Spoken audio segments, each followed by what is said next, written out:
Les gens commencent à dépenser des millions d'euros pour acheter des terrains virtuels, dans un monde virtuel, pour gagner de l'argent virtuel.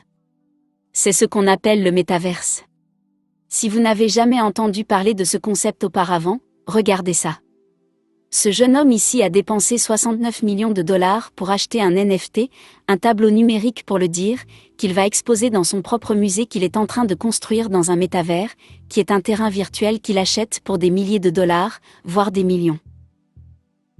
Il y a quelques semaines, une autre personne a déboursé 2,4 millions de dollars pour acheter un terrain virtuel. C'est absurde pour beaucoup d'entre nous. Comment on pourrait être assez fou pour acheter des terrains virtuels pour plus d'1 million de dollars dans un monde virtuel? Eh bien, nous sommes ici pour répondre à certaines de ces questions. Comment ces gens gagnent de l'argent? Qui vend ces terrains virtuels? Où pouvez-vous les acheter, mais surtout est-ce censé de débourser tous ces millions dans un monde virtuel, qui n'a pas de sens pour beaucoup d'entre nous? Et finalement, nous allons voir si c'est quelque chose dans lequel vous devriez commencer à investir, ou du moins prendre au sérieux. Restez tout le long de cette vidéo et vous allez apprendre. Plusieurs études récentes ont estimé que le métavers peut être une industrie qui vaudrait 800 milliards de dollars avant 2024, et un potentiel futur de 1000 milliards de revenus par an. C'est du jamais vu dans l'histoire. Aucune entreprise publique ou privée n'a atteint ne serait-ce que le quart de ce chiffre.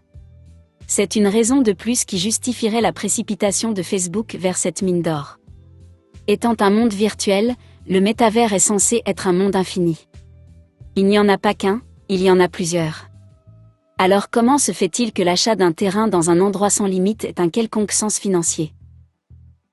Eh bien, le métavers partage avec le Bitcoin un caractère propre, celui d'être limité, d'être fini. Contrairement à ce qu'on pourrait croire, le métavers est un monde virtuel fini. Sandbox par exemple est une entreprise créée en 2012 spécialisée dans le métavers. Elle dispose d'une quantité limitée à 166 000 terrains. Elle est en partenariat avec des grands noms comme Snoop Dogg, Ubisoft, SoftBank et OpenSea, et a pu lever plus de 93 millions de dollars lors de son premier tour d'investissement. Il y a aussi une autre entreprise appelée Decentraland, qui a été créée en 2015, qui a également une quantité limitée de 90 600 parcelles de terre. Dans ce métavers, on peut organiser des concerts live où tout le monde peut participer, on peut faire des expositions de ces NFT, et plein d'autres usages pratiques. Regardez juste ces chiffres incroyables que les gens dépensent dans le domaine. Le premier chiffre vient du Metaverse Group, qui est une société canadienne d'investissement immobilier dans l'espace numérique, qui a acheté 116 parcelles de terrain, d'une